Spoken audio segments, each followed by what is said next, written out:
Assalamualaikum teman-teman, kita lanjut lagi ya. Sekarang ini adalah video yang ketiga, yaitu dasar-dasar pembuatan dashboard dengan menggunakan Google Data Studio ya. Yang pertama, video pertama kita sudah belajar tentang bagaimana membuat koneksi antara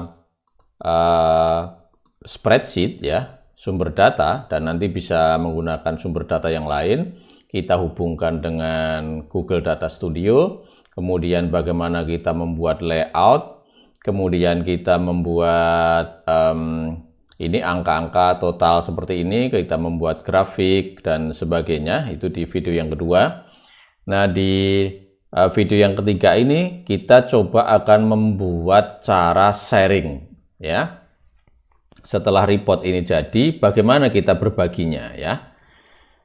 Ini ada beberapa pilihan teman-teman. Jadi kalau kita lihat pojok kanan atas di sini, ini ada tanda plus, tanda orang dan plus ini ya, share.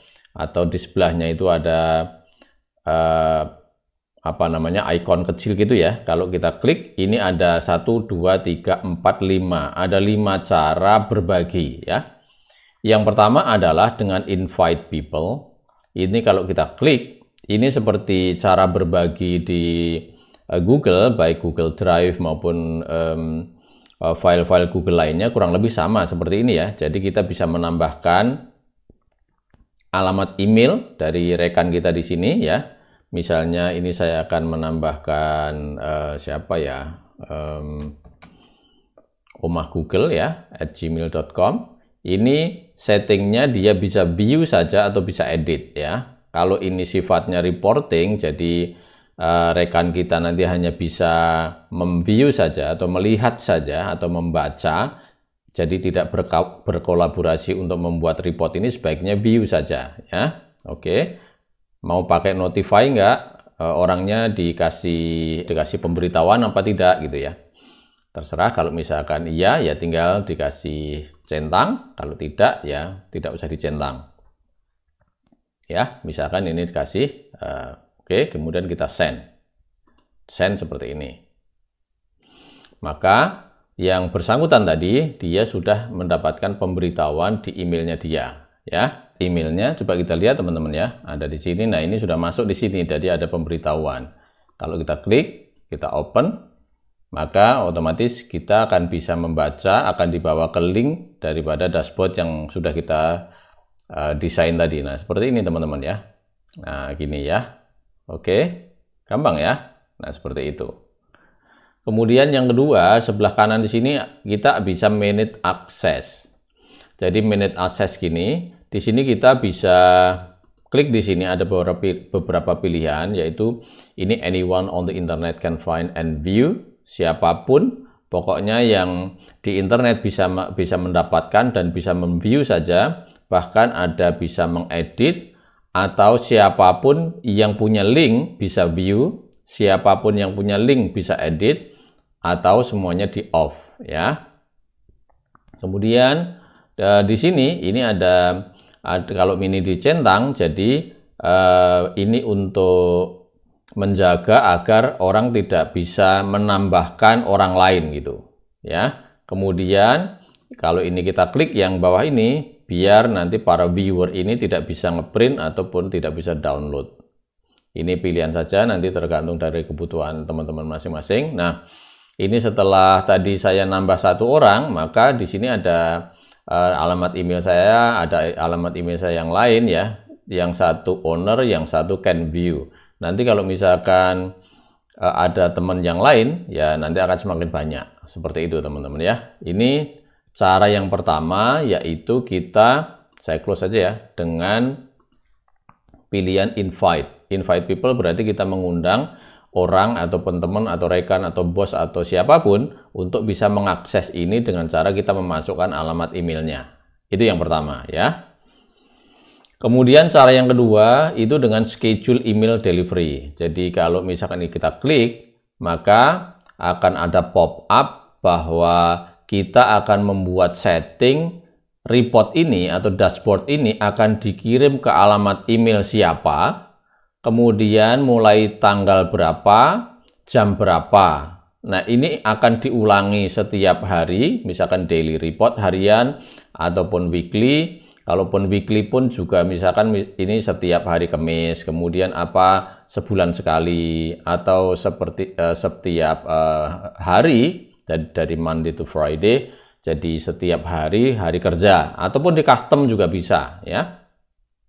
Misalkan setiap 1 hari. Nah, ini setiap 1 D berarti hari, atau setiap 1 minggu, ataupun misalkan setiap bulan tapi setiap Kamis pertama nih, misalkan gitu. Terserah kita ya. Jadi kita bisa menschedulekan, kemudian jamnya ya kita juga bisa men-setting, misalkan setiap jam 8 ini waktu mana nih? Ini waktu Thailand sama Jakarta sama ya. Itu kita bisa membuat setting ini sehingga report ini akan dikirim secara periodik atau secara reguler ya, sesuai dengan schedule yang kita buat di sini. Ya, kemudian kalau ini ada customize email subject ya, tinggal kita klik saja. Kemudian kita taruh judulnya di sini, misalkan laporan harian penjualan toko kita. Misalkan gini ya. Laporan harian penjualan toko kita. Ini nanti pesannya apa? Teman-teman tinggal tulis di sini. Lah ini startnya kapan, jam berapa, terus ini diulang setiap apa misalkan ya. Misalkan setiap hari ya. Misalkan setiap hari tapi tidak jam 8 pagi ya, misalnya sore deh, misalkan jam berapa? Misalkan jam 5 ya, misalkan jam 5. Oke, kalau ini di schedule ya, schedule seperti ini. Maka nanti akan ada laporan harian setiap hari ya, laporan harian setiap hari, judulnya ini gitu ya. Ini startnya nanti hari Kamis tanggal sekian gitu ya, Indonesia time. Oh, Indochina ya, Indochina time ya, kurang lebih waktu kita ini. Dan ini akan berulang setiap hari. Nanti kita juga bisa edit schedule kalau misalkan ini akan dirubah. Itu yang kedua ya. Jadi yang pertama kita adalah sharing dengan menambah alamat email dari yang bisa membaca report ini. Yang kedua tadi adalah email yang dikirim secara schedule. Kemudian juga bisa get report link. Ini juga tautan saja teman-teman.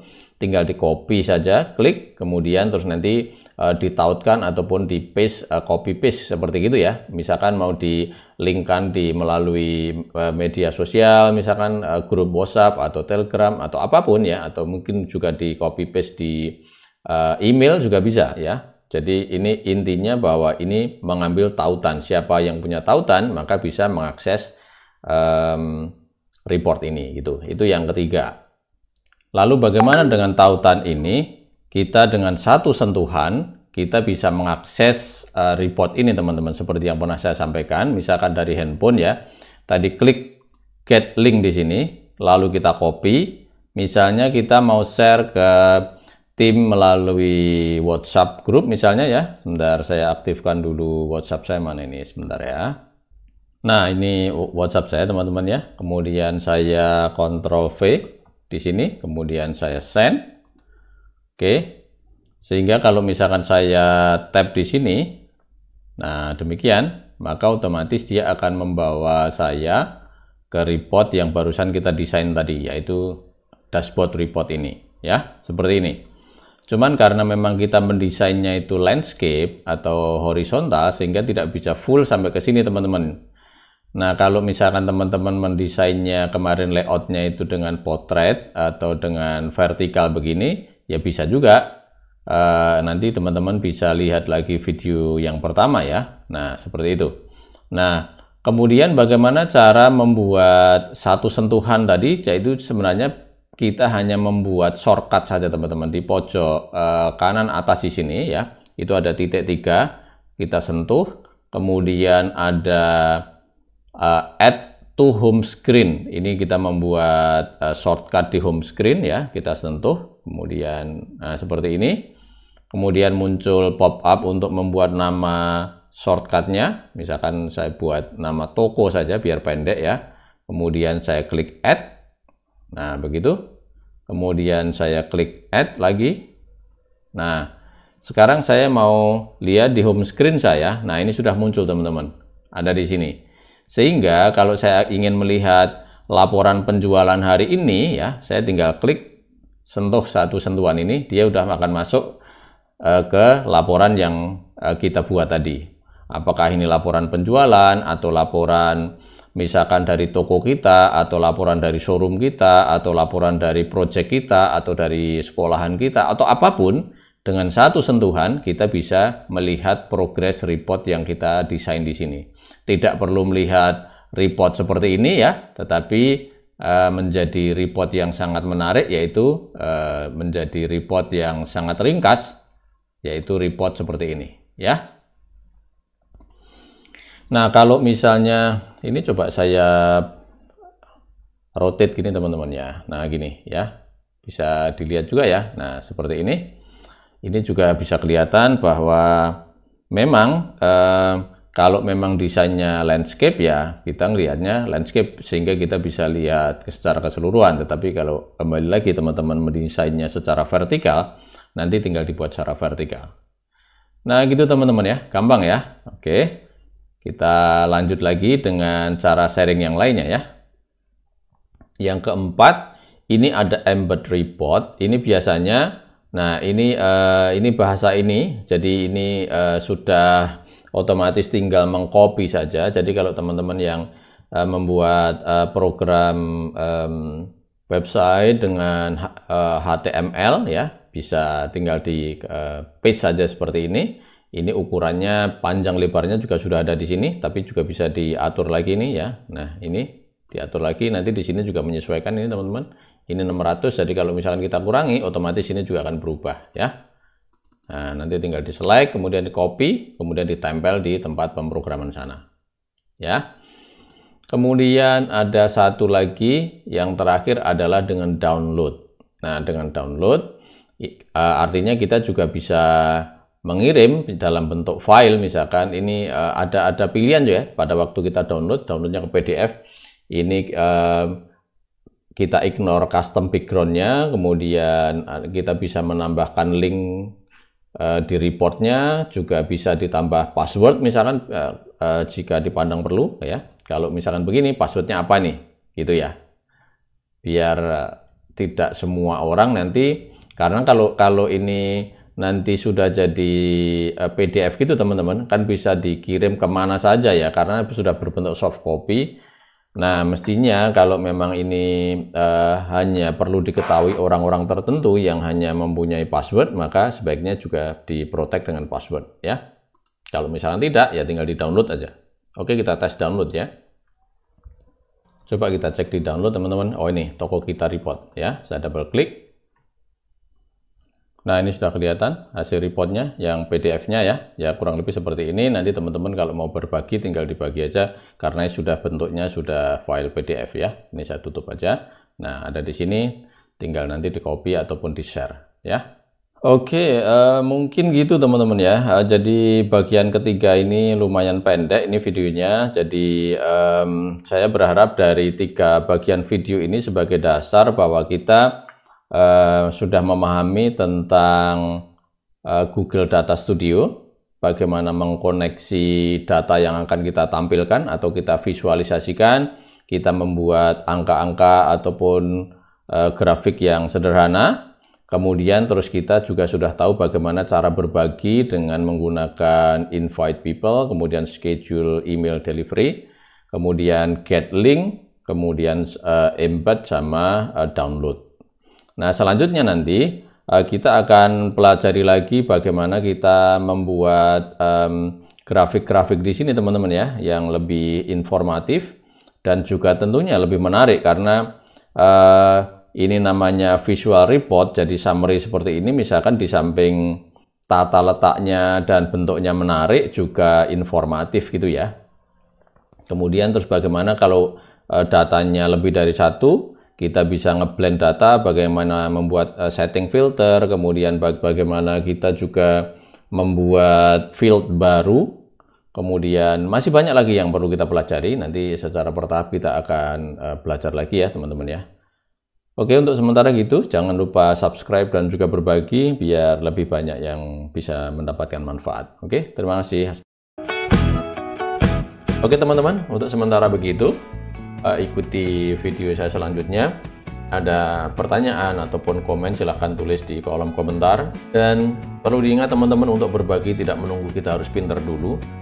Demikian juga video saya, kalau dirasa ini bermanfaat, minta tolong dibagi ke teman-teman. Mudah-mudahan bermanfaat bagi orang banyak. Oh, jangan lupa subscribe ya. Oke, terima kasih. Wassalamualaikum.